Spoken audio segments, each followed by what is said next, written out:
وہ بیان کیوں کرتے ہو، وہ باتیں کیوں بولتے ہو جو تم نہیں کرتے؟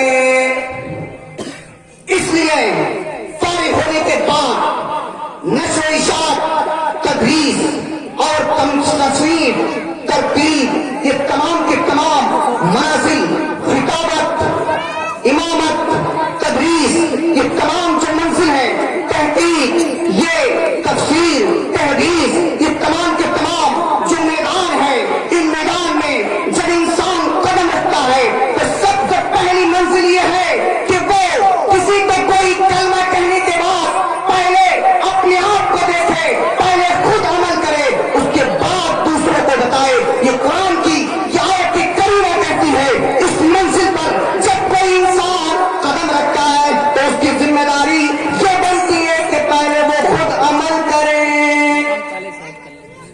اللہ کریم فرماتا ہے اے ایمان والے، تم وہ باتیں نہ بولو جو کام خود نہیں کرتے۔ اب زکات اگر ہم نہ دیں تو دوسروں سے کہیں زکات ادا کرو تو یہ اس آیت کریمہ کی مخالفت ہوگی۔ نماز ہم خود نہ پڑھے، دوسروں سے کہیں نماز پڑھو، یہ اس آیت کریمہ کی مخالفت ہوگی۔ اب آگے تک چلے جاؤ۔ اس کے بعد دوسرا قدم کیا ہے؟ جب کوئی منہی عنہ کام دیکھیں، جب کوئی کام کرتا ہوا دیکھیں، غلط کام ہو، اس کو کیا کرنا ہے؟ تو ہم قرآن اور حدیث کی روشنی میں جب اس کو دیکھتے ہیں تو آقا کریم نے ارشاد فرمایا، فتح مکہ کے بعد آقا کریم نے فرمایا لا ہجرت بعد الفتح ولکن جہاد و نیہ۔ میرے آقا کریم نے اعلان فرمایا اے صحابہ سنو سنو، آج مکہ فتح ہو گیا ہے۔ فتح مکہ سے پہلے مکہ میں رہنے والے مسلمان اپنے گھروں کو چھوڑتے تھے، بیویوں کو چھوڑتے تھے، اپنے باغات کو چھوڑتے تھے، مدینہ کوچ کر جاتے تھے، کیونکہ مکے میں رہ کر اسلام کے احکام پر عمل کرنا بڑا مشکل تھا۔ کہیں نمازوں کو روکا جاتا تھا، کہیں اللہ اکبر کی تحریر تکبیر کو بند کرنے سے روکا جاتا تھا، کلمہ پڑھنے سے روکا جاتا تھا، قرآن کی تلاوت کرنے سے روکا جاتا تھا۔ لیکن جب مکہ فتح ہو گیا، مکہ میں اسلام کا پرچم لہرا گیا، مکہ کے رہنے والے باشندے مسلمان ہو گئے اور شرک سے مکہ پاک ہو گیا، تو آقا کریم نے اعلان فرمایا اے میرے صحابہ سنو سنو، اب کوئی ہجرت نہیں کرے گا۔ لیکن جہاد آج بھی ہے، محنت آج بھی ہے، محنت کرنی پڑے گی، نفس پر مشکلات کا سامنا ہوگا، تمہیں محنت مشقہ اور دشواریوں کا سامنا ہوگا۔ جب تم باجے کی مجلسوں کو روکو گے تو تمہیں مشکل کا سامنا کرنا ہوگا۔ جب تم کسی سے گناہ گاری کو منع کرو گے مشکل کا سامنا ہوگا۔ گانے کی آواز کو بند کرو گے تمہیں ایسی صورت میں مشکل کا سامنا کرنا ہوگا۔ رقص و سور کی مجلسوں کو منع کرو گے، شراب نوشی عام ہونے کو روکو گے، گاڑی کی دعوت دو گے، زناکاری کے علوم کو روکو گے تو مشکل کا سامنا کرنا پڑے گا، محنت کرنی پڑے گی۔ اے میری امت میں رہنے والوں، آقا کریم نے یہ تو فرمایا تھا اے میرے صحابہ سنو سنو، یہ بات آگے بڑھا دینا، یہ بات میری امت تک پہنچا دینا۔ بلغوا عنی ولو آیا، ایک بھی بات، اگر ایک بھی نشانی، ایک بھی آیت، ایک بھی حکم اگر تم کو پہنچ جائے تو تم اس کو آگے بڑھا دینا۔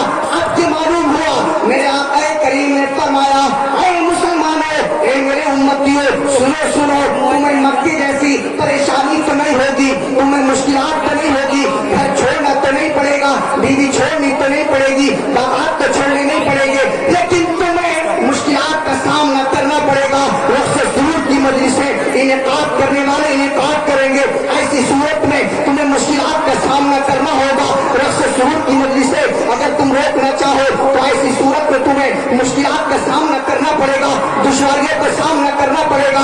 کوئی تم میں نقص نکالے گا، کوئی تمہارے ساتھ بدتمیزی کرے گا، کوئی بہتیزی کرے گا، بے ترتیبی کرے گا۔ اللہ اکبر، ایسی صورت میں میرے آقا نے فرمایا جہاد آج بھی ہے۔ اس کا مرتبہ کیا ہے؟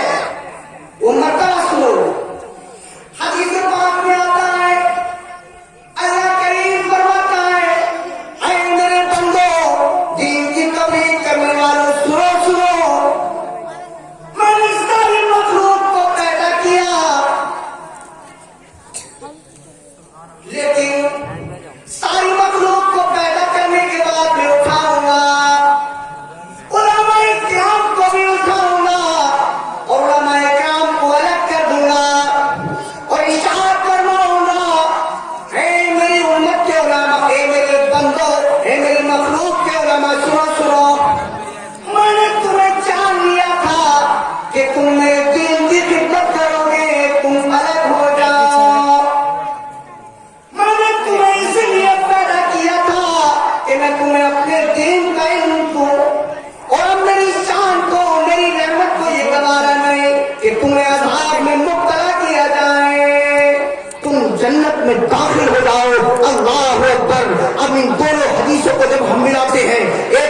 میں میرے آقا کریم فرماتے ہیں لیکن جہاد اور نیت آج بھی ہے، نیت خیر آج بھی ہے۔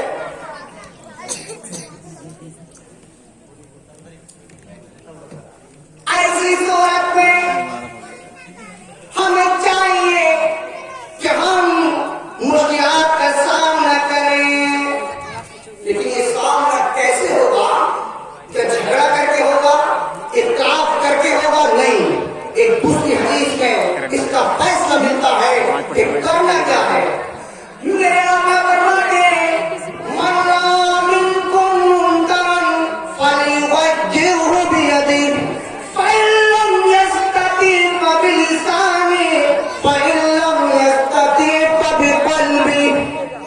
میرے آقا فرماتے ہیں وهو أدنى من الإيمان۔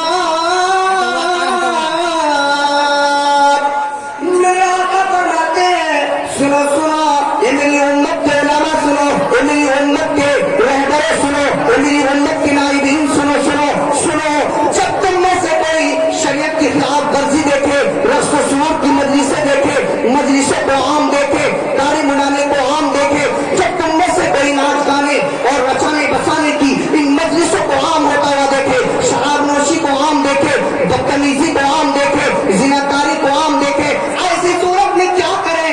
تو میرے آقا فرماتے ہیں اگر طاقت رکھتا ہے تو ہاتھ سے روکیں، ہاتھ سے روکیں، اور اگر ہاتھ سے روکنے کی طاقت نہیں ہے تو زبان سے منع کریں، اور اگر زبان سے منع کرنے کی بھی طاقت نہیں ہے تو پھر دل میں برا جانیں، اور جس نے کسی برے کام کو برا جان لیا تو یہ ادنا ایمان ہے، اور اگر دل سے بھی برا نہ جانا تو سمجھو کہ وہ بھی پھر گناہ سے راضی ہو گیا، اور گناہ سے راضی ہونا یہ بھی گناہ ہے۔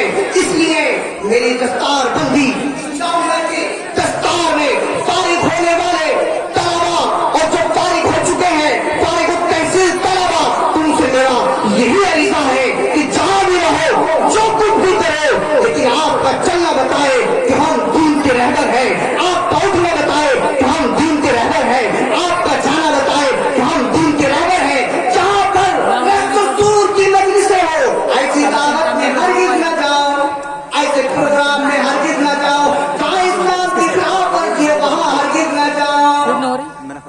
یہ نفس اور شیطان، یہ دونوں چیزیں انسان کو اور اللہ کی مخلوق کو ڈبا دیتی ہیں۔ ایک نفس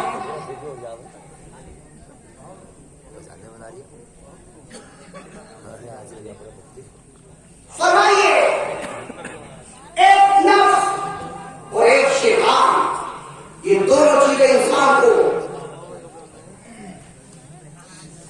راہ سے بہکا دیتی ہیں، درگاہ راہ کر دیتی ہیں، اس لیے ان دونوں سے بچے رہنا۔ محدث مفسر کبیر، تفسیر کبیر کے لکھنے والے علامہ امام رازی رحمۃ اللہ تعالی علیہ ہے، آپ کے وصال کا موقع اور وقت قریب ہے۔ شیطان دیکھو کیسا دشمن ہے۔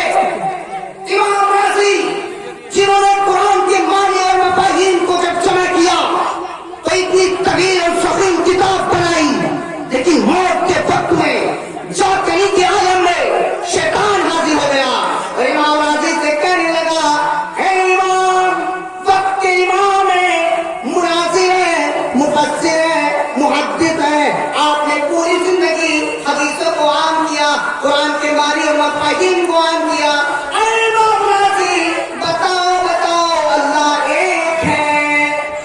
آپ نے کہا ہاں اللہ ایک ہے۔ اللہ اکبر۔ امام رازی نے دلیل دی، ہاں اللہ ایک ہے۔ شیطان نے دلیل کو توڑ دیا، امام رازی نے پھر دلیل قائم کی، اس نے پھر دلیل کو توڑ دیا، آپ نے پھر دلیل قائم کی، اس نے پھر دلیل کو توڑ دیا۔ بہت بڑا عالم ہے، یہ شیطان ہے۔ میں بتانا یہ چاہتا ہوں کہ صرف علم آپ کی رہبری نہیں کرے گا، ان کے ساتھ ساتھ تواضع ہو، انکساری ہو، اور یہ ہو کہ جو ہمارے بڑوں نے فرمایا یقین حق فرمایا، میرے اعلیٰ حضرت نے فرمایا حق فرمایا، میرے مفتی اعظم ہند نے فرمایا حق فرمایا، میرے مناظر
نعرہ تکبیر، نعرہ رسالت